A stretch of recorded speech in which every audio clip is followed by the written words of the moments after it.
NMSI சார்பாக National Missionary Society of India 119 ஆண்டுகளுக்கு முன்னால் 1905 ஸ்ராம்பூர் யூனிவர்சிட்டி கல்கட்டா சிட்டியிலேருந்து 25 கிலோமீட்டர் ஜூப்ளி ஆற்று ஓரமாய் முதலாவது இந்தியாவில் பத்திரிகை, இங்கிலீஷ் பேப்பர், உயர்கல்வி, சிசுவதை தடை சட்டம், உடன்கட்டை ஏறுதல் போன்ற அரிய தகவல்களை எதிர்த்தவர் வில்லியம் கேரி. அவர் 1750 இங்கிலாந்துலேருந்து இந்தியாவுக்கு வர்றாரு. இந்தியாவில் கல்கட்டா பகுதியில் குடியேறுகிறார். 14 ஆண்டுகள் பணி செய்கிறார். 7 ஆண்டுகள் உணவில்லை, வாழ்க்கையில் வசதியில் 7 ஆண்டுகள். 7 ஆண்டுகளில் பெங்காலி மொழிக்கு இங்கிலீஷில் இலக்கணம் எழுதுகிறாரு. உயர்கல்வி இங்கிலீஷ் பேப்பர் ஆரம்பிக்கிறாரு. உயர் எஜுகேஷன் ஸ்ராம்பூர் யூனிவர்சிட்டி ஆரம்பிக்கிறாரு. Higher education. அவர் தான் உடன்கட்டை ஏறுதல். கணவர் இறந்தவுடன் பெண்ணை தேவையானவங்க தீயில போய் செத்து போவாங்க. ஆனால் ஒரு சிலர் விருப்பப்பட மாட்டாங்க, அவங்களையும் தீயில போட்டு எரிய வைப்பாங்க. அதை எதிர்க்கிறார். பிறந்த பெண் பிள்ளைகளை ஜூப்ளி ஆற்றில் தூக்கி போடுறாங்க, அதை தடுக்கிறார். 7 ஆண்டுகளில் இத்தனை செயல்கள். 27 மொழிகளில் பைபிளை புதிய ஏற்பாடில் மொழிபெயர்க்கிறார். இந்தியாவில் 27 மொழிகளில் 3 மொழிகளில் ஃபுல் பைபிள் டிரான்ஸ்லேஷன். நான் சொல்வதெல்லாம் 7 ஆண்டுகளில் செய்கிறாரு. அவர் கட்டப்பட்ட திருச்சபை, அந்த யூனிவர்சிட்டி எல்லாம் அவர் கட்டிட்டு பண்ண பிறகு அவங்க யாருமே கை வைக்கலை. ரொம்ப சிறப்பாக 1 கிலோமீட்டர் தூரத்துக்கு அந்த யூப்ளி ஆற்றோரமாக முன்னால் ஒரு ரோடு தொடர்ந்து யூப்ளி ஆறு. கடந்த 2 மாதங்களுக்கு முன்னாலே எனக்கு பார்ப்பதற்கு ஆண்டவர் கிருபை செய்தார். சென்னையில் இருக்கிற ஒரு பெண்டிகாஸ் பாஸ்டர்ஸோடு இணைந்து மற்றும் NMSI சார்பாக சுந்தர்பன்ஸ் ஃபாரஸ்டில் 2 திருச்சபைகள் டெடிகேட் பண்ணிவிட்டு அதை பார்ப்பதற்கு ஆண்டவர் கிருபை செய்தார். ஒரு சிறப்பான ஊழியம் 7 ஆண்டுகளில். அதுக்கப்புறம் இங்கே இருக்க கிளைமேட்னால அவர் இறந்து போகிறார். நம்முடைய கிளைமேட்டு அவருக்கு பிடிக்கல. அந்த 7 ஆண்டுகளில் செய்தான். அப்போ அங்கே அந்த ஊரில் தான் NMSI ஆரம்பிக்கிறாங்க. ஒருவேளை IMS, NMS, CSI, CNI, OMCD first general secretary VS அசரியா சாமுவேல், வெள்ளான்விளை, தூத்துக்குடி மாவட்டம். தூத்துக்குடி மாவட்டம் மண்ணில் பிறந்தவர் தான் வெள்ளான்விளை. அங்கே மெஞ்ஞானபுரத்தில் இருந்த ரெவரண்ட் தாமஸ் அவர்கள் தான் வெள்ளான்விளைக்கு சுவிசேஷம் சொல்ல போகிறார். அங்கே போய் ஒரு இடத்துல சுவிசேஷம் சொல்கிறாரு. வேலாயுதம்ங்கிற ஒரு மனிதன்கிட்ட போய் சொல்கிறார். அந்த வேலாயுதம்ங்கிற மனிதன் அவரை அடிக்கிறார், தாமஸை. மெஞ்ஞானபுரத்தை அந்த சர்ச்சு கட்டினவர். யாராவது ஒருத்தர் மெஞ்ஞானபுரத்துக்காரங்க இருப்பீங்க. சிறப்பான ஒரு அசன பண்டிகை. 10 லட்சம் ரூபாய்க்கு வெடி மட்டும் போட்டாங்க. அசன பண்டிகையில் எவ்வளோ வெடி போட்டாங்க? 10 லட்சத்துக்கு. 1.5 கோடிக்கு மேலே வருமானம்.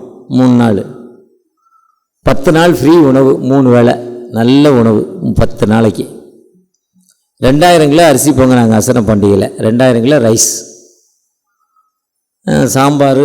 அது ரொம்ப ரொம்ப சிறப்பான இது. அதெல்லாம் அவர் தாமஸ் தான், ஜான் தாமஸ். அவர் தான் போய் அந்த வேலாயுதத்துக்கு காஸ்பல் சொல்கிறார். வேலாயுதம் அடித்து விரட்டுறார். அடி வாங்கிட்டு திரும்ப போகிறார். அடி மேலே அடி அடித்து அம்மி நகர் மாதிரி அதை திரும்ப போகிறார். அந்த வெள்ளான்விளைக்கும் மெஞ்ஞானபுரத்துக்கும் ஒரு 12 கிலோமீட்டர் நடந்து போகிறார். குதிரையிலே நடந்து போகிறார். இதை ஒரு பையன் பார்க்குறான். அவர் தான் அசரியா. ஒரு அப்பா, நம்ம அப்பா ஒருத்தனை அடித்து விரட்டுறாரு. அப்பாவும் திரும்ப வராரு. அவர்கிட்ட ஏதோ என்னடா இருக்குன்னு பார்க்குறாரு. பார்த்து மனம் மாறுறார். VS அசரியா. அவர் தான் முதல் ஜெனரல் செக்ரட்டரி OMCA. உங்களுடைய OMCA ஜெனரல் செக்ரட்டரி தான் இந்த ஆடியோ வாங்கி கொடுத்துருக்காரு. இங்கே நேற்று ஐரமாக சொன்னாங்க. ஆசிர் பாண்டியன் இங்கே இருக்க வெப்பேரியில் இருக்க அவருக்கு வீடு OMCA உள்ள. அவர் தான் இந்த ஆடியோ வாங்கி கொடுத்துருக்காரு, OMCA ஜெனரல் செக்ரட்டரி. அதுக்கு ஃபஸ்ட்டு ஒரு இந்தியன். அம்பேத்கர் அவர்கள் கேட்டாங்க, நான் எந்த கிறிஸ்தவத்துக்கு வர்றதுன்னு. படிநிலைனா ஏற்றத்தாழ்வு காணப்படுது, அதனால் படிநிலை அந்த இந்து மதத்தை விட்டுட்டு நான் புத்த மதத்துக்கு போகிறேங்கிறார். புத்த மதத்துக்கு போகிறீங்கிறப்ப அப்போ அவரை போய் விஎஸ் அசரியா சந்திக்கிறார். ஏங்க நீங்கள் புத்தத்துக்கு போகிறீங்க, ஏழைக்கும் கைவிடப்பட்ட உங்களுக்கு கிறிஸ்தவம் தாங்க, இயேசு தாங்க ஜாதியை சொல்லன்னு சொல்கிறார். இல்லை, கிறிஸ்தவத்தில் ஜாதி நிலை இருக்குது, நான் எந்த கிறிஸ்தவத்துக்கு வருது, ஏற்றத்தாழ்வு இருக்குது, தெலுங்கு பாப்பிஸ்ட், தமிழ் பாப்பிஸ்ட்டு, லுத்ரன், அப்புறம் ஆங்கிலிக்கன், அப்புறம் மார்த்தாமா, அப்புறம் இங்கிலாந்து மிஷன், இப்படி பல மிஷன் இருக்குது. ஒவ்வொரு லுத்ரன் ஒவ்வொன்றும் ஒருத்தனும் சேர மாட்டான். இன்றைக்கி அப்படி தான் இருக்குது. இதை போராடி சிஎஸ்ஐ சிஎன்ஐ உருவாக்குறார். இப்போ நமக்கு 25 பேராயங்கள் இப்பொழுது, அவர் ஆரம்பிக்கிறோம் 10 பேராயங்களாக இருந்திருக்கோம், எனக்கு தெரியல. 25 பேராயங்கள் சர்ச் ஆஃப் சவுத் இந்தியா, 25 பேராயங்கள் CSI CNI church of North India. இதெல்லாம் ஆரம்பிச்சு விஎஸ் அசரியா. அவர் தான் முதல் இந்திய மிஷனரியாக போகணும்னு நினைக்கிறார். இந்திய மக்களுக்காக எனக்கு ஒருத்தர் வேலாயுதங்கிற எங்கள் அப்பாவுக்கு ஜான் தாமஸுங்கிற ஒரு ஃபாரினர் வந்து காஸ்பல் சொல்கிறாரு. அவர் ஒய்எம்சியோட ஜென்ரல் செக்ரட்டரியாக இருக்கிறப்போ ஸ்ரீலங்காவுக்கு போகிறாரு. ஸ்ரீலங்கா கடற்கரையில் போய் கடற்கரையில் நடந்துக்கிட்டு இருக்கிறாரு. கடற்கரையில் நடந்துருக்கோம், ஏதோ ஒரு மனுஷன் கடற்கரையில் முட்டி போட்டு நிற்கிறான். தூரமாக இருந்து பார்க்குறார். பக்கத்தில் போனால் வாலிப பையன் இந்தியா மேப்பு கடற்கரை மண்ணில் கையினால் இந்தியா மேப்பு வரைஞ்சி இந்தியா மேப்பில் முட்டியில் நின்று ஜெபம் பண்ணுறான்.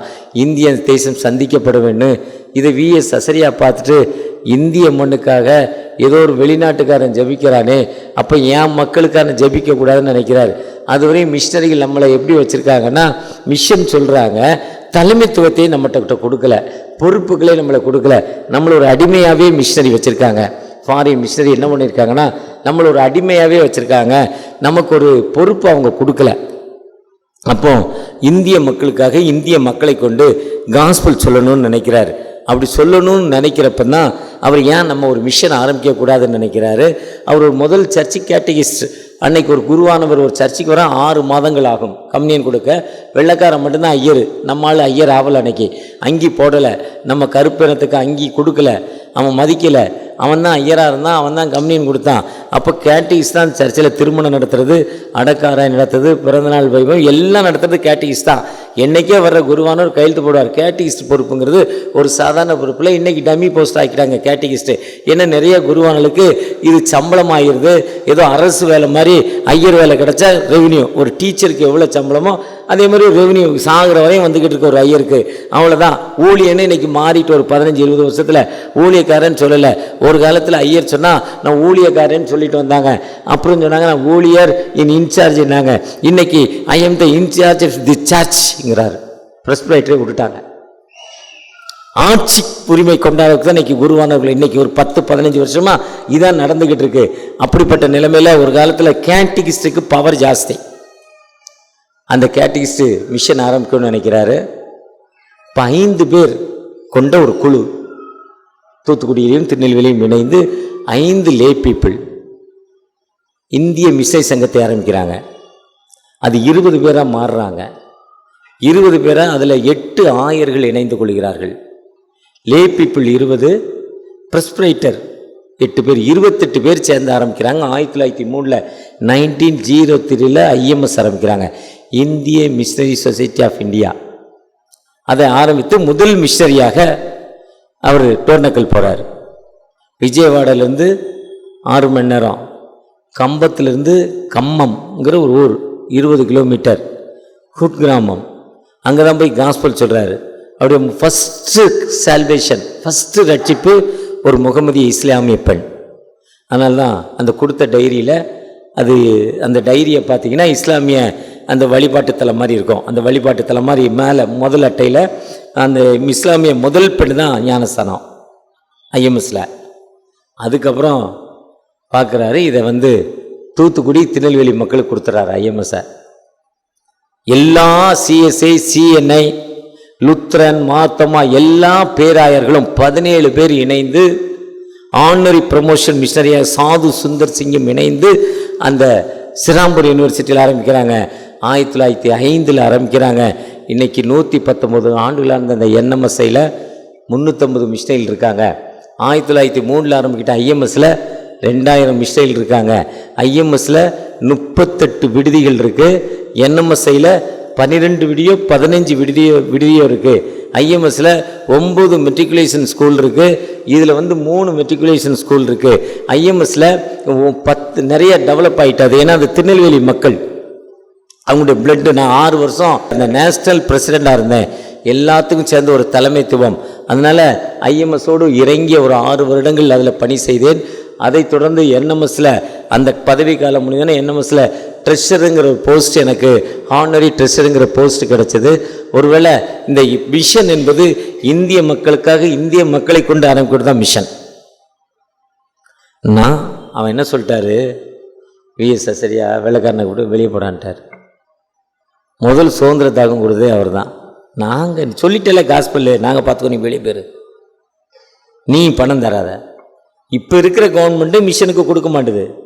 அவர் வேண்டான்ட்டார். நீ தராத, எங்களுக்கு உன் காசு வேண்டாம், எங்கள் மக்கள் கொடுப்பாங்க, நாங்கள் எங்கள் மக்களுக்கு தான். நான் என்ன சொல்கிறேன், நிறையா சர்ச்சு கெட்ட போவோம், 50% சர்ச்சு தான் கொடுக்கணும். அப்போ தான் அவர் செங்கல், அவர் மண், இது ஏழை மக்களுக்கு. உங்களை மாதிரி பணக்கார சர்ச்சுக்கு நீங்கள் தான் சர்ச்சு கட்டணும், டொனேஷன் வாங்கக்கூடாது. நேற்று செக்ரட்டரி அம்மாட்ட பேசிக்கிட்டு இருந்தேன், பணக்கார சர்ச்சு நீங்கள் தான் கட்டணும். இது என்னுடைய கான்செப்ட். அவங்க கான்செப்ட் எப்படி இருக்கோ அது வேறு, அது ஒவ்வொருத்தருக்கும் ஒரு கான்செப்டு. இதுதான் அவர் சொன்னார், எங்கள் மக்களுக்கு நாங்கள் காஸ்பல் சொல்கிறோம். ஒருவேளை இன்னைக்கு இந்த என்எம்எஸ்ஐ சார்பாக அருமையான மிஷனரி கலையரசி அம்மா வந்திருக்காங்க. அவங்க காஞ்சிபுரத்தில் என்எம்எஸ்ஐ சார்பாக பணி செய்து கொண்டிருக்காங்க. காஞ்சிபுரம் வேலூரில் சிப்சி மக்கள், சாமியோ ஊசிமணி சாமியோ, வேலூர் பேராயத்தில் சிப்சி மக்கள் மத்தியில் ஒரு ஹாஸ்டல் இருக்குது. வேலூர் பேராயத்திலேருந்து அந்த ஒரு வேலூர்லேருந்து ஒரு 20 கிலோமீட்டர் இல்லை சிப்சி மக்கள் மத்தியில் ஒரு மிஷன். ஷீலா அந்த இனத்தை சேர்ந்த ஒரு அம்மா அதில் ப்ரமோஷன் மிஷனரியாக இருக்காங்க, சிறப்பாக செய்கிறாங்க. ஸ்கூலுக்கு போகாத அந்த மக்கள் காட்டு பகுதி வனப்பகுதியில் வாழ்கிறாங்க. அந்த மக்களை கண்டுபிடித்து அந்த மக்களுக்கு ஒரு வேளை 2 வேளை உணவு கொடுத்து ஸ்கூலுக்கு அனுப்பி இன்றைக்கி நல்ல ஹையர் எஜுகேட்டடாக வந்துட்டாங்க. இது என்எம்எஸ்ஐ சார்பாக நடைபெறுது. அதேமாதிரி அன்பு சகோதரி காஞ்சிபுரத்தில் பணி செய்கிறாங்க. அங்கே ப்ரமோஷன் மிஷனரியாக சம்பத் சாந்தகுமார், காஞ்சிபுரம் நம்முடைய சிஎஸ்ஐ சர்ச்சிலேருந்து ஒரு 2 கிலோமீட்டரில் அவங்க வீடு இருக்குது. அருமையாக சிறப்பாக ஊழியம் பண்ணுகிறார். ஷீலா கலையரசி அருமையான அன்பு சகோதரர் சம்பத் சாந்தகுமார் காஞ்சிபுரம் பகுதியில் அவங்க ப்ரொமோஷன் சைடாக பணி செய்கிறாங்க. ப்ரொமோஷனல் மிஷனரி அருமையான நம்முடைய சென்ட்ரலை சேர்ந்த அருமையான அன்பு தம்பி ஜெய்சீல் வெளியே நிற்கிறாரு. அவர் ஜெய்ஸோடு போவார். லாரன்ஸுங்கிற பிரசவாக்கத்திலிருந்து நம்ம இந்த பகுதியில் ப்ரொமோஷன் மிஷனரியாக லாரன்ஸ் ஐயா வந்திருக்காங்க. இவர்கள் மூலமாக உங்கள் யாவரையும் ஆயரவர்களையும் திருச்சபையின் செயலர் பொருளர் ஆட்சி மன்ற குழு திருச்சபையின் மூத்த மக்கள் எப்போவுமே திருச்சபையை கட்டி காத்து கொண்டிருக்கிற பாரம்பரிய மக்கள் உங்கள் யாவரையும் என்எம்எஸ்ஐ சார்பாக வாழ்த்துகிறேன். ஒரு விசை கூட என்எம்எஸ்ஐ என்பது பழமை வாய்ந்தது, புதுமை நிறைந்தது. 350 மிஷனரிகள் இருக்காங்க. என்எம்எஸ்ஐயில் 350 மிஷனரிகள் இருக்காங்க. 8 ஹாஸ்டல் இருக்குது. என்எம்எஸ்ஐயில் சர்ச்சஸ் போன மாதம்தான் சுந்தர்பன் ஃபாரஸ்ட் கல்கட்டாவிலேருந்து ஒரு 75-80 கிலோமீட்டரில் அந்த ஒரு யூபிலி ஆற்றை தாண்டி யூபிலி ஆற்றுல 1 hour ட்ராவல் போனால் அது எப்போவுமே அதாவது அந்த தண்ணீர் எப்போவுமே இருக்கும். சுந்தர்பன்ஸில் சதுப்பு நிலக்காடு, எப்போவுமே ஈரம் இருக்கும், எப்போவுமே இருக்கும் சதசதன். அந்த இடத்துல 2 சர்ச்சு டெடிகேட் பண்ணோம். அந்த மக்களுக்கு மருத்துவத்துக்கு போகணுன்னா ஒரு 150-200 கிலோமீட்டர் போகணும். காய்ச்சலுக்கு ஊசி போட ஆற்றை தாண்டி போகணும். நான் இரவு நேரத்தில் போக முடியாதுன்னு ஆறுக்கு போகிற வழியே காட்டுக்குள்ளே கொடிய மிருகங்கள் இருக்குது.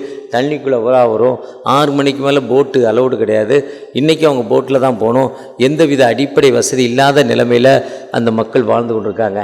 அந்த இடத்துல என்எம்எஸ்ஐ சார்பாக நம்ம எல்லாரும் சேர்ந்து கொடுக்குற காணிக்கையினால் ஒரு குடும்பம் சப்போர்ட் எடுத்து 2 திருச்சபைகள் கடந்த மாதத்தில் டெடிகேட் பண்ணோம். வருகிற ஏப்ரல் மாதத்தில் கூட ஒரு சர்ச்சை டெடிகேட் பண்ண போகிறோம். ஒருவேளை அதே மாதிரி நிறைய பின்தங்கன் மக்கள் மத்தியில் என்எம்எஸ்ஐ பணி செய்து கொண்டிருக்கு. அதற்கு காரணம் நம்முடைய ஜெபம், நம்முடைய உதாரணமான காணிக்கை. நம்ம ஜெபிக்கிறோம், நாம் கொடுக்கிறோம். முதலாவது மிஷன் கேட்பது என்னென்னா ஜெபம், உங்களுடைய ஜெபம். அந்த ஜெபம் இருந்தால் தான் அங்கே மிரக்கல்ஸ் ஹீலிங்ஸ் இருக்கும். ஹீலிங்ஸ் இருந்தாலே அங்கே சேஞ்சிங் இருக்கும். ஹீலிங்ஸ் இருந்தால் மட்டும்தான் சேஞ்சிங் இருக்கும். எங்கே இயேசு கிறிஸ்து போய் ஹீல் பண்ணாரோ அங்கே விடுதலை இருந்தது. டெலிவரின்ஸ் எங்கே இருந்ததோ, லிபரேஷன் எங்கே இருந்ததோ அங்கே விடுதலை இருந்துச்சு. ஒருவேளை அதுக்கு முதலாவது நீங்கள் இந்தியாவில் 1200 மிஷனரி ஸ்தாபனங்கள் இருக்குது. IMS, NMS, Vishwavani, FMPB, Shalom ministry, James ministry மற்றும் அதேமாரி Navajeevan Seva Mandalam, IMM, IIM, Gideon international, sister union, இப்படி நிறையா டோர் பை டோர், இல்லங்கள் தோறும், எவ்ரி ஹோம் மினிஸ்ட்ரி, இப்படி நிறைய பேர் டோர் டு டோர் நிறைய. ஒரு சிலர் என்ன பண்ணுறான், மிஷனில் வேலை செய்கிறான். மிஷனில் வேலை செஞ்சு ரிட்டையர்ட் ஆனோடனே வந்து இங்கே ஒரு மிஷன் ஆரம்பிச்சிடுறாங்க. அதை விட்டுட்டு அவங்களால இருக்க முடியல. மளிகை கடை ஆரம்பிச்ச மாதிரி மளிகை கடையில் வேலை செஞ்சுட்டு வெளியே வந்தோடனே உடனே பக்கத்துலேயே ஒரு மளிகை கடை போடுறோம்ல. இன்றைக்கி சர்ச்சு இப்போ வேசார்பாடி, பெரம்பூர், தண்டையார்பேட்டை, எங்கள் ஏரியாலாம் சர்ச்சு, தடுக்கிற இடம்லாம் மேல் விட்டு எல்லா இடத்துலையும் சர்ச்சு. ஏன்னா ஒரு பாஸ்டர்ட்ட இருப்பான், அவர்கிட்ட கொஞ்சம் பிரச்சனை, அங்கேருந்து ஒரு 10 பேரை கூட்டியாந்துட்டு ஒரு சர்ச்சை ஆரம்பிச்சிருவான், மளிகை கடை ஆரம்பித்த மாதிரி. இன்றைக்கி மிஷன் அப்படி தான். 1100 மிஷனரி ஸ்தாபனங்கள், ஆத்ரைஸ் இல்லாத ஸ்தாபனங்கள், ஆயிரக்கணக்கான மிஷனரிஸ்கள் ஆத்ரைஸ் இல்லாமல் ஒருத்தர் 2 பேர் ஊழியம், நம்மளை மாதிரி யாராவது ஒருத்தர் கொடுப்பாங்க, 2 பேர் கொடுப்பாங்க, அதை வாங்கி ஊழியம் செய்து. ஆனால் என்எம்எஸ் என்பது கவர்மெண்ட் மாதிரி. இப்போ ஜெய்சீலன் வந்திருக்கிறாரு, இந்த அம்மா அந்த இவங்களுக்கு கவர்மெண்ட் சம்பளம் மாதிரி ரெவன்யூ கரெக்டாக போய்கிட்டு இருக்கோம். காணிக்க எங்கேயோ இல்லை, நம்ம கொடுக்குற காணிக்கை தான், நம்ம சர்ச்சிலேருந்து கொடுக்குற காணிக்கை தான். ஆனால் கரெக்டாக வந்துடும். முதல் தேதி வரையும் 10ஆம் தேதி சம்பளம் கொடுக்கணும், 8ஆம் தேதி வரையும் அக்கௌண்ட்டில் பணம் இல்லைன்னுவாங்க. 10ஆம் தேதி ஒரே ப்ரமோஷனில் சரக்கு காசு வந்துடும், மொத்த காசும் வந்துடும், கரெக்டாக சம்பளம் போயிடும். கவர்மெண்ட் சம்பளம். இது யாருடைய ஊழியம்? அவருடைய வேலை. அதனால் நீங்கள் உங்கள் ஜெபங்களில் நினைத்து கொள்ளும்படி அன்புடன் அழைக்கிறேன். ஜெபம் என்பது ஆண்டவருக்கு முக்கியமான வேலை. இன்னைக்கு நமக்கு கொடுக்கப்பட்ட தலைப்பே விசுவாசத்தினால் ஜெபம், ஜெபத்தில் நிலைத்திருங்கள். ரொம்ப சூப்பர் தலைப்பு. தென்னிந்திய திருச்சபை 25 பேராயங்களுக்கு கொடுக்கப்பட்ட தலைப்பு ஃப்ரீ சிஸ்டிங் இன் பிரேயர், ஜெபத்தில் நிலைத்திருத்தல், இறைவேண்டல், விடாமுயற்சி, ஜெபத்தில் விடாப்பிடியாயிருத்தல், ஜெபத்தில் நிலைத்திரு. ஒருவேளை நம்ம ஆண்டவற்றை கேட்டுக்கொண்டிருக்கப்போ அடிமேலே அடி அடிக்கிறப்போ அம்மியும் நகரும். ஆண்டவற்றை திரும்ப திரும்ப கேட்கிறப்போ உமக்கு சித்தம் உண்டு சுத்தமானு சொல்லிட்டு வர, உமக்கு சித்தமானால் எனக்கு கொடுங்கன்னா அதான் ஜெபம். விட்டுட்டு வந்துடணும். அவருக்கு சித்தமானால் கொடுத்துருவார். ஆனால் எனக்கு இது கண்டிப்பாக வேணும்னு திரும்ப திரும்ப கேட்குறப்ப கொடுத்துருவார். ஆனால் பின்னால் வர தண்டனை நம்ம தான் அனுபவிச்சுக்கணும். ஒரு வாலிப பெண்ணுக்கு எய்ட்ஸ், செத்து போச்சு 21 வயசில். அந்த செத்து போனதுக்கு ஒரே அம்மா, அப்பா இல்லை, அண்ணன் தம்பி இல்லை, அக்கா தங்கச்சி இல்லை, ஒரே ஒரு பொண்ணு. அந்த மகா செத்து போச்சு எய்ட்ஸ்னால். மகா செத்து பிறகு அந்த அம்மா அழவே இல்லை. ஒரே பொண்ணு செத்து போச்சு, அழலை. உடனே போய் நம்ம செக்ரட்டரி அம்மா மாதிரி, ட்ரெஸர் ஐயா மாதிரி, ஒரு பொண்ணு தாங்க, ஏங்க செத்து போச்சு, செத்து போகிறதே அழவே இல்லையேன்னு கேட்டாங்க. கவலையப்பட ரொம்ப சந்தோஷமாக இருக்கீங்களேன்னு கேட்டாங்க. அது ஒன்றும் இல்லை, 3 வயசில் அந்த பொண்ணுக்கு ஒரு வியாதி வந்துச்சு, மரண ஸ்டேஜ், சாக போகுது. நான் கடவுள்கிட்ட விடாப்பிடியாக நின்றுட்டேன். நீங்கள் என் பிள்ளைக்கு உயிர் கொடுக்கலாம், யாரும் இல்லை, உயிருள்ள கடவுள்னு சொல்லிட்டேன். நான் மாறிடுவேன், திட்டினேன், வாழுதேன், புரண்டேன். என் விடாப்பிடியை பார்த்து கடவுள் அதுக்கு உயிரை கொடுத்துட்டார். புருஷன் இல்லாமல் வளர்த்தா, எனக்கு புருஷன் இல்லை, அவளுக்கு அப்பா இல்லை, கண்ட்ரோல் இல்லை, செல்லமாக வளர்த்தேன். 3 வயசில் மரணப்படுக்கையில் ரொம்ப செல்லமாக வளர்த்தேன். உலக பிரகாரமான ஆடைகள், மாடர்ன் ட்ரெஸ், உலக பிரகாரமான பழக்க வழக்கங்கள், ஆண்களுடைய பழக்க வழக்கங்கள், உலக பிரகாரமாக எல்லாம் இருந்துச்சு. என்னையால் கண்ட்ரோல் பண்ண முடியல. செல்ல பிள்ளை, அவள் என்னை மிரட்டிக்கிட்டே இருந்தா. நான் அவளை விட்டுட்டேன். என்னால் அவளை குறிப்பிட்ட வயசுக்கு அப்புறம் என்னால் கண்ட்ரோல் பண்ணவே முடியல. அவள் கண்ட்ரோல்லே நிற்கலன்னு ரொம்ப செல்லம். அவளுடைய உலக பிரகாரம்னு இச்சையினால் அவளுக்கு இந்த வியாதி வந்திருக்கு. ஒருவேளை இவள் இப்படித்தான் போயிடுவான்னா ஆண்டவர் அன்னைக்கே கூப்பிட்டார். 3 வயசில் அவர் கால் பண்ணிட்டார். நான் விட்டு கொடுத்துருந்தா என்ன ஆயிருக்கும்? என் பிள்ளை நல்ல பிள்ளையாக செத்து போயிருப்பா. கூட 18 வயசு இருந்திருக்கா. ஆனால் இன்னைக்கு வெக்கப்பட்டு என் பிள்ளையை நான் கொடுக்குறேன்னு சொல்லிச்சான் அந்த அம்மா. நாம் எப்போவுமே ஆண்டவருடைய சித்தத்துக்கு ஒப்புக்கொடுப்போம். உமக்கு சித்தம் உண்டு, சுத்தமாக. யூ ஆர் வில்லிங், ஐ ஆம் ஹீலிங். அவர் சொல்ற ஐ ஆம் வில்லிங், யூ ஆர் ஹீலிங். தகப்பனே உமக்கு சித்தமானால் எனக்கு கொடுங்க. யோபு சொல்லலையா, கர்த்தர் கொடுத்தார், கர்த்தர் எடுத்தார், கர்த்தருடைய பரிசுத்த நாமத்துக்கு ஸ்தோத்திரம். நன்மை பெற்ற நாம் தீமை அனுபவிக்க வேண்டாமா? கடைசியில் சொல்லார், நீ சர்வலோகத்தில் மைட்டி காடுங்கிறார் 42. உம்மால முடியாத ஒரு காரியம் இல்லை, உம்மால முடியுங்க, அவ்வளோதான். உங்களால் முடியும், நிச்சயமா முடியும். ஒருவேளை ஜெபம் என்பது நாம் ஜெபத்தில் எப்பவுமே நிலைத்திருக்கிறப்போ, விடாப்பிடியாய் ஆண்டவர்கிட்ட கேட்கிறப்போ, ஆண்டவர் எப்பவுமே நமக்கு விடுதலை கொடுக்கும். ஒரு ஜீவனுள்ள ஆண்டவர் நம்மோடு வந்திருக்கிறார். அவரை நோக்கி பார்க்கிறப்ப நிச்சயமா அவர் என்ன பண்றதில்ல, விடுதலை கொடுக்கல. விண்ணப்பத்தை கேட்பவரே, ஏன் கண்ணீரை காண்பவரே, சுகம் தருபவரே, தோதிரம் ஏசையா. நம்ம எப்பவுமே நம்ம விண்ணப்பத்தை கேட்பவர், நம் கண்ணீரை காண்கும் தகப்பண்ட நம்ம எப்படி ஜெபத்தில் நிலைத்திருக்கிறோம். மார்ட்டின் லூதர் தான் புராட்டஸ்டன்ட் திருச்சபையை உருவாக்கினவர்.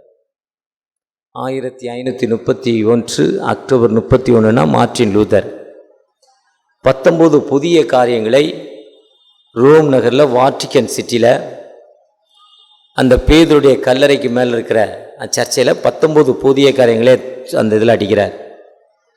பாவமன்னிப்பு சீட்டு விற்கப்படக்கூடாதுங்கிறார். பைபிள் எல்லா கையிலையும் பைபிள் இருக்கணுங்கிறார். எல்லாரும் பைபிள் வாசிக்கலாங்கிறார். எல்லாரும் ஆண்டோடைய வார்த்தையை சொல்லலாங்கிறார். ஒரு மனுஷனை மனுஷன் பாவம் மன்னிக்க முடியாது, காசு வாங்கிட்டு மன்னிக்க கூடாதுங்கிறார். வேதம் சொல்லுது, நீங்கள் எவருடைய பாவங்களை மன்னிக்கிறீர்கள் நான் அவர்களை உங்களுக்கு மன்னிக்கிறேன். இன்னைக்கு லுத்திரன் திருச்சபைக்கு போனால் கம்யூனியன் வாங்கும்னா, இப்போ அருள்நாதர் அடைக்கலநாதர் இங்கே இருக்கு. கம்யூனியன் வாங்கும்னா எல்லாரும் போய் முட்டி போடணும். முட்டி போட்டோன்னே பிதா குமாரன் பரிசுத்தாவினால் உங்கள் பாவங்களை நான் மன்னிக்கிறேன் அங்கே ஆயர் சொல்லுவார். அப்போ தான் கமிட்டியில் சண்டை போட்டுட்டு வந்திருப்பார். ஆனால் அவர் சொல்லுவார், பிதா குமாரன் பரிசுத்தாவினால் உங்கள் பாவங்களை மன்னிக்கிறேன். எனக்கு ஒரு பெரிய கேள்வி, எப்படா இவர் போய் நெய்யாம் பாவத்தை மன்னிக்க முடியும், என்னையும் மன்னிக்க சொன்னார், நான் எப்படி மன்னிக்க முடியும்னா? ஆனால் இயேசு அழகா சொல்லார், நீங்கள் எவளுடைய பாவங்களை மன்னிக்கலோ அவர்களுடைய பாவங்களை மன்னிச்சுட்டு அதுக்கப்புறம் உடனே எஞ்சி போகக்கூடாது. வந்த கூட்டத்தை நிற்க வச்சு கர்த்தருடைய நாமத்தினால் உங்களுடைய பாவங்கள் மன்னிக்கப்பட்டது, நீங்கள் சமாதானத்தோடு போங்கணும் கம்யூனியன் வாங்க முன்ன. அப்படி கம்யூனியனை வாங்கின பிறகும் ஆண்டுடைய சரீரத்தை ரத்தத்தை பெற்ற ஆண்டவர் உங்களுக்கு விடுதலை கொடுக்கிறார். ஏதோ ஒரு பிரசங்கம், ஏதோ ஒரே ஒரு லைன்ல ஒரு ஜெபம். அன்னைக்கு என்ன பண்ணா, கொலை பண்ணிட்டு காசை கொடுத்தா, பாவமன்னிப்பு சீட்டு எழுதி கொடுத்தான். எதுக்கு வித்தாருன்னா, அன்னைக்கு லூயிங்கிற 10வது போப்பு இருந்தாராம். 440 கிலோமீட்டர் தூரத்தில் பேதுருடைய கல்லறையை கட்டுறதுக்கு அந்த பேதுருடைய கல்லறையை கட்டுறதுக்கு பிளான் பண்ணாராம். கோடிக்கணக்கான ரூபா தேவைப்பட்டுதான்.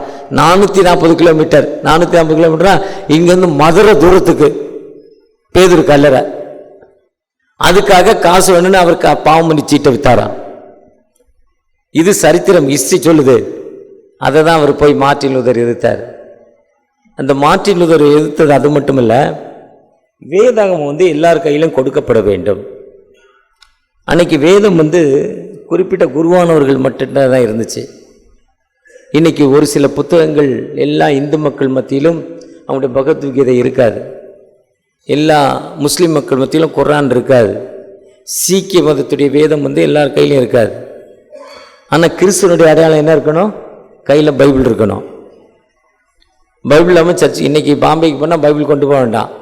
பாட்டு புக்கு பைபிள் எல்லாம் சர்ச்சிலே வச்சுருப்பாங்க. பெரிய சிட்டி ட்ரெயினில் ஏறி போனால் எவனாவது அடிச்சுட்டு போயிடுவான்னு கொண்டு போட பண்ணுறாங்க.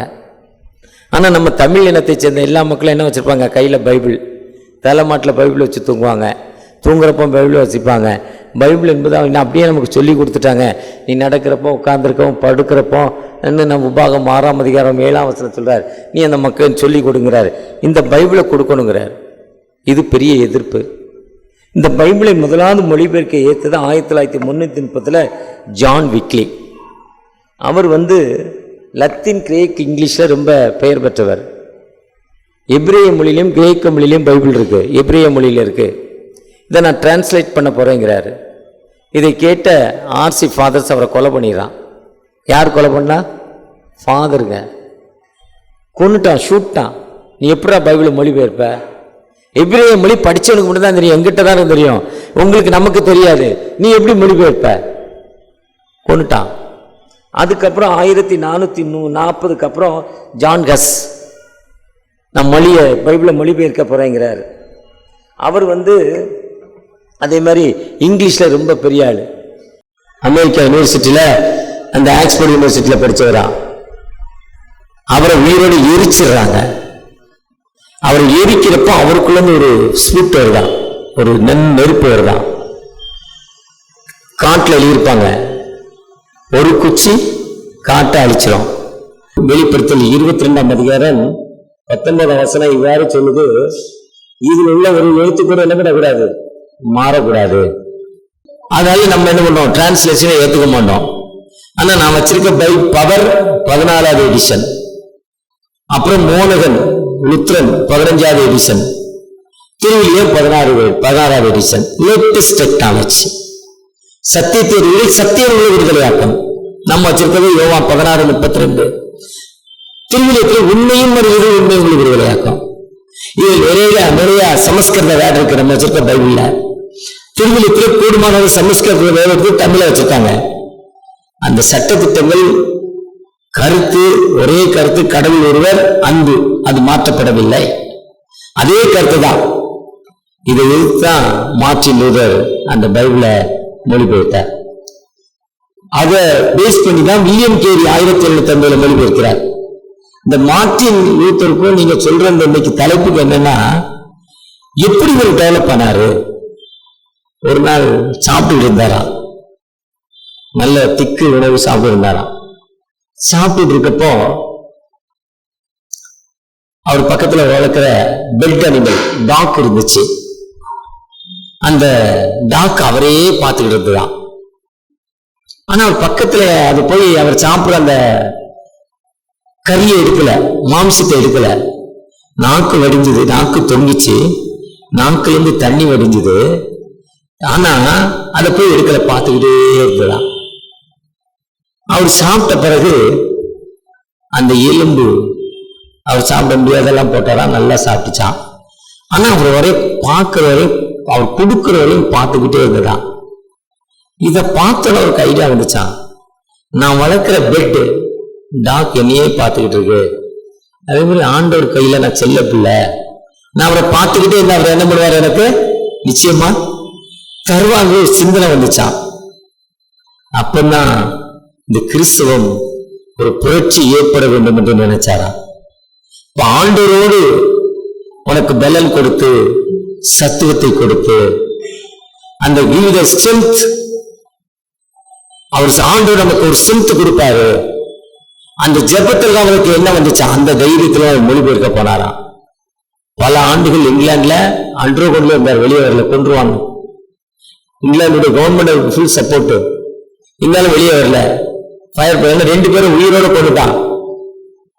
அப்படி எதிர்த்தால்தான் இன்னைக்கு புரட்சி திருச்சபை புராட்டஸ்டன்ட் 500-600 ஆண்டுகள் நாம இருக்கிறோம். இன்னைக்கு 600 ஆண்டுகள் நமக்கு கடந்து வந்திருக்கு.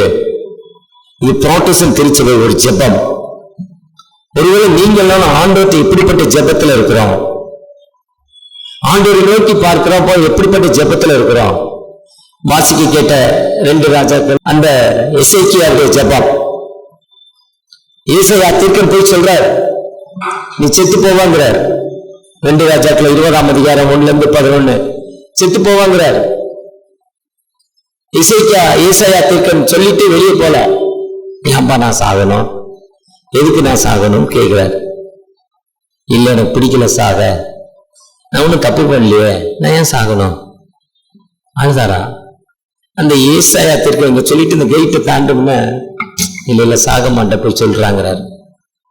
47 நாள் பாசிங் இல்லவ, எஸ்வர் மாதிரி 3 நாள் அல்லுமோல் பாசிங் இல்லவ, 40 மைல் நடக்கலவ, ஒரு விதமான கலர் ட்ரெஸ் போட்டுக்கலவ, இன்னைக்கு பூ வைக்கல, கரிமீன் சாப்பிடல, ஒரு அதெல்லாம் இல்ல, கேட்டாரு கொடுத்தாரு. இதுதான் நீங்கள்லாம் ஆராதிக்க மாட்டவர். எனக்கு 35 வருஷம் சுகரா இருக்கு. திடீர்னு ஒரு 3 மாசம் ஞானோதயம். ஏன் சுகர் சரியாக்கி ஆல்டர்ல ஜெபம் பண்றப்ப நம்ம சுகருக்கு ஏன் ஜெபம் பண்ணக்கூடாது? ஏதாவது கேள்வி கேட்டுவாங்க மனசுல. அந்த ஞானம் எனக்கு வந்துச்சு. நான் ஜெபம் பண்ணேன், தகப்பனே நான் சொல்றேன், எனக்கே சுகர் வரக்கு வந்திருக்கு, ஏன் சுகரை நீங்க ஏன் சரி பண்ணக்கூடாது? எனக்கு பாயாசம் ரொம்ப பிடிக்கும், குலோப்ஜாம் ரொம்ப பிடிக்கும், கடலை மிட்டாய் உட்கார்ந்த இடத்துல 4 பாக்கெட் சாப்பிடுவேன், தூத்துக்குடி மெக்ரோன் உட்கார்ந்த இடத்துல 1 கிலோ சாப்பிடுவேன், 1 கிலோ 1200 ரூபா, இப்படிலாம் பிடிக்குமே, இன்னைக்கு இதை சாப்பிட முடியல. இளநீ ஒரே இடத்துல 5 இளநீ சாப்பிடுவேன், அந்த வழுக்கையோட அந்த அரை விளைச்சலோட மரத்துக்கு கீழே உட்காந்து பிடுங்கி சாப்பிடுவோம். நாக்கில் போட்டா சுறுசுறுணும் ஒரிஜினல். அதை பிடுங்கினா 2 நிமிஷத்துல 2 செகண்ட் 20 செகண்ட் 30 செகண்ட்ல இதெல்லாம் கொடுப்பட இல்லையா? என்னப்பா சுகரை சரி பண்ணக்கூடாதான்னு. திடீர்னு எனக்கு லோ சுகர் ஆயிடுச்சு, வாமிட்டிங். ஒரு நாள் கம்பெனியில, ஒரு நாள் திருப்பத்தூருக்கு INMS பணித்தளத்துக்கு போறப்போ, ஒரு நாள் தூங்கி முடிச்ச உடனே டாக்டர் செக் பண்ணிட்டு 7.5 மாத்திரையை 5 மாத்திரையை ஆக்கிட்டாரு. 2.5 மாத்திரை சுகர் மாத்திரையை எடுத்துட்டாரு வேண்டான்னு. 2 வேளை இன்சுலினா 1 வேளை ஆக்கிட்டாரு. 24 பாயிண்ட் போடுற இன்சுலினா 12 ஆக்கிட்டாரு, போதுன்ட்டாரு. இப்ப செக் பண்ணா சுகர் அந்த நார்மலே இருக்கு. ஒரு சின்ன ஜபத்துக்கே சுகர் இந்த அளவுக்கு வந்திருக்குன்னா அடுத்து ஜபிக்க போனேன். அப்ப ஆண்டவர் பேசினாரு, அது ஒண்ணும் இல்ல, உனக்கு சுகரை மொத்தமா எடுத்துட்டா நீ ஒரு சாப்பாடுறாம 3 பிளேட் பிரியாணி சாப்பிடுவேன், உட்கார்ந்த இடத்துல இருந்து ஸ்வீட் சாப்பிடுவேன், கொலஸ்ட்ரால் கூடிரும். கொலஸ்ட்ரால் கூடனா வாழ்க்கையில கொழுப்பு வந்து ஹார்ட் அட்டாக் வந்து செத்து போவ, அதனால இருக்கட்டும் கொஞ்சம் விட்டுருட்டார். இருக்கிற சுகர் உனக்கு நீ டயட் கண்ட்ரோலு, இப்போ கொஞ்சம் சாப்பாடை பார்த்தா கொஞ்சம் தூரம் ஓடுவேன், வேண்டாம் வேண்டாம். பொதுவா நம்ம ஆண்டவர் சொல்றாரு, யோவான் 14:14, என் நாமத்தினால், மத்தேயு 7:7, 7:7. அதுதான் சங்கீதம் 146. ஆண்டவன் சத்தத்திற்கு செவியை சாய்த்தார், நான் மரண இருளின் பள்ளத்தாக்கிலே நடந்தேன். அதான் மத்தேயு 15 கானானிய பெண், மார்க்ல போட்டிருக்காங்க கானானிய பெண். கானானிய பெண் போய் கேட்கிறார். உபாகம் 7ஆம் அதிகாரம் 1ஆம் வசனத்துல பாத்தீங்கன்னா, கர்த்தருக்கு அருவருப்பான மக்கள், இம்மோரியர், கானானியர், இவங்கெல்லாம் கர்த்தருக்கு அருவருப்பான மக்கள், விரோதமான மக்கள். அந்த பெண் போய் கேட்கிறார், ஐயா என் மக கொடிய வியாதியில இருக்கா. அப்போ அவருடைய முறைப்படி எத்தனையோ தெய்வங்களுக்கு, எத்தனையோ கடவுளுக்கு போயிருக்கணும், எத்தனையோ நேர்ச்சைகளுக்கு போயிருக்கணும், எங்கேயுமே விடுதலை இல்லை.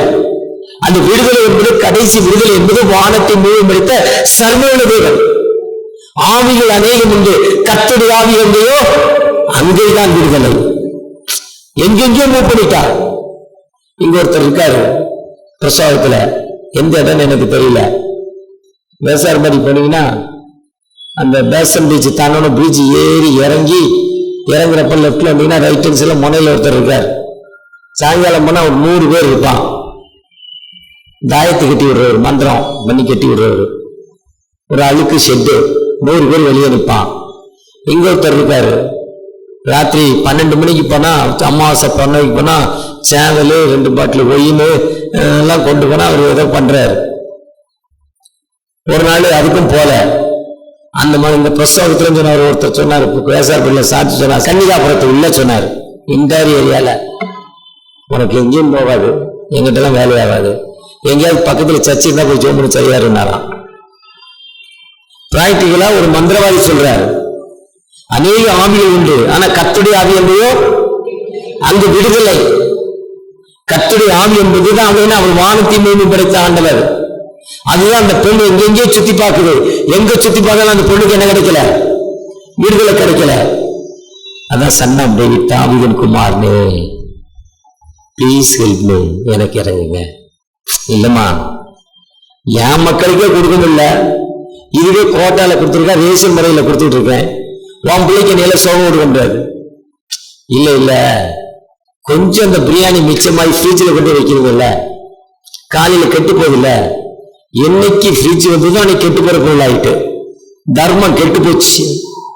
தகர டப்பா என்னைக்கு வீட்டுக்குள்ள வந்ததோ அன்னைக்கு தர்மம் கெட்டு போச்சு. அம்மா முனுசாமி வந்திருக்க அவன் சோறு கொடுக்குற வார்த்தை போயிடுச்சு.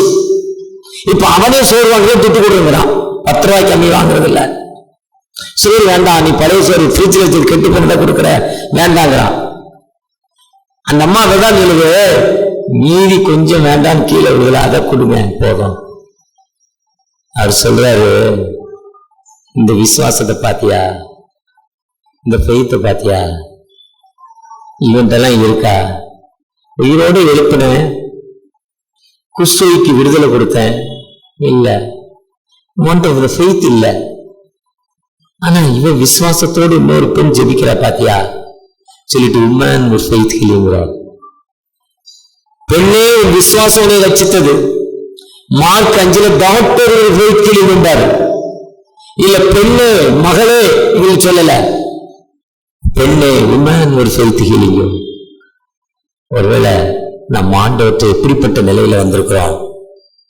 தகப்பனே எனக்கு விடுதலை கொடுங்கன்னு கேட்கிறப்பா, இன்று உன் துக்க நாட்கள் முடிந்து போச்சுங்கிற. நீங்கள் துக்கத்தோடு வந்திருக்கலாம், வேதனையோடு வந்திருக்கலாம், துன்பத்தோடு வந்திருக்கலாம்.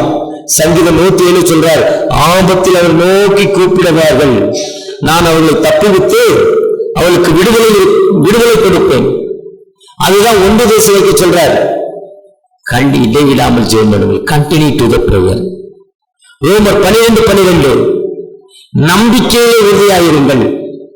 சாங் டு தி ஹோப், நீங்கள் நம்பிக்கையிலே உறுதியாயிருங்கள், ஜெபத்திலே தரித்திருங்கள், உபத்திரத்திலே பொறுமையாயிருங்கள்.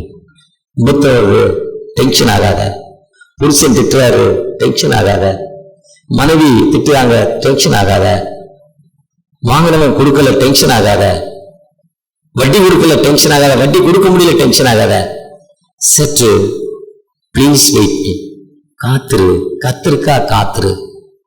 ரொம்ப தெளிவாச்ச, உபத்திரத்திலே பொறுமையாக இருங்கள்ங்கிறாரு. நாம எப்படி உபத்திரத்துல ஒரு பொறுமையான மக்களாய் காணப்படுகிறோமா? அதுதான் சொல்றாரு எபேசியர் 6:18 சொல்றார், எந்த சமயத்திலும் சகல விதமான வேண்டுதலோடும் விண்ணப்பத்தோடும் ஆவியினாலே ஜெபம் பண்ணி, சகலவித விண்ணப்பத்தினாலும் வேண்டுதலோடும் ஆவியினாலே ஜெபம் பண்ணி, அதன் பொருட்டு மிகுந்த மன உறுதியோடு, கடவுள் தருவார்கள் அந்த உறுதி. எபேசு திருச்சபைக்கு அவர் எழுதுகிறார், பவுலடிகள் மன உறுதியோடும் சகல பரிசுத்தவான்கள் பண்ண வேண்டுதலோடும் விழித்துக் கொண்டிருங்கள்.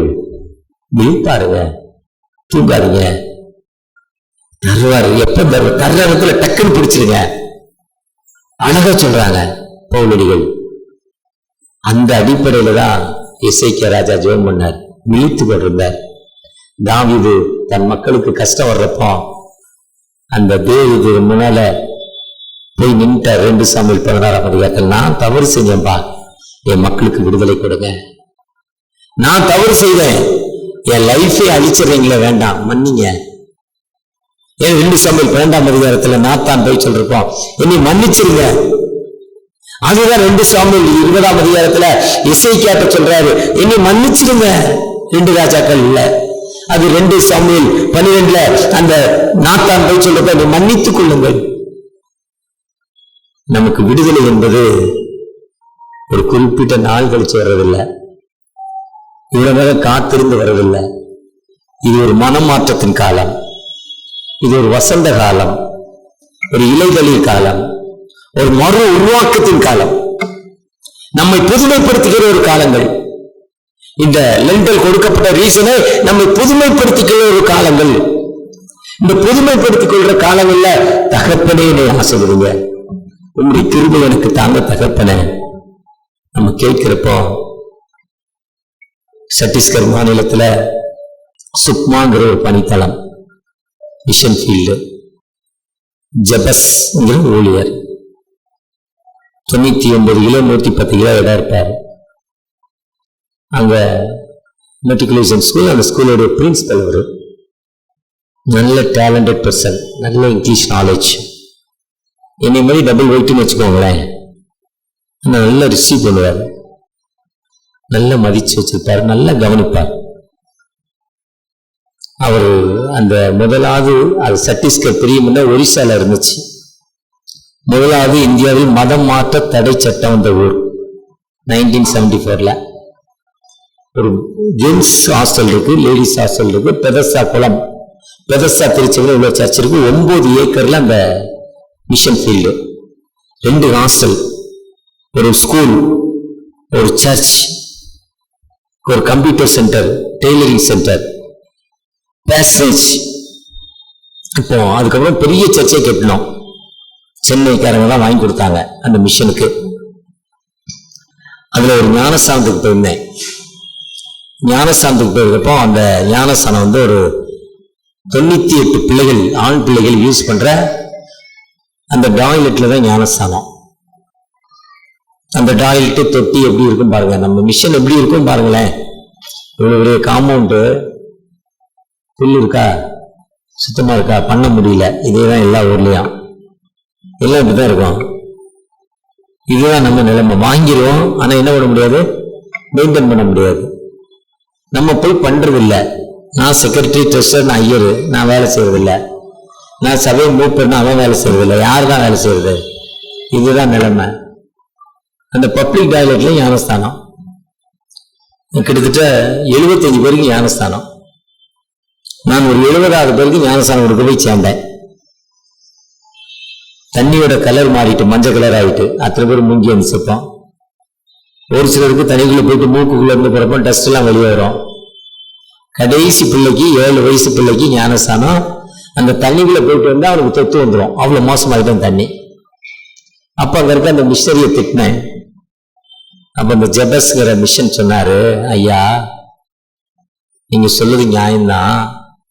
வெளியே போய் கிணத்துலயோ குளத்துலயோ பம்ப் செட்லயோ கொடுத்தா எல்லாரும் அரெஸ்ட் ஆகி இந்த மிஷனை மூடிட்டு ஊருக்கு போயிட வேண்டியதான், ஜெயிலுக்கு போயிடுவோம்.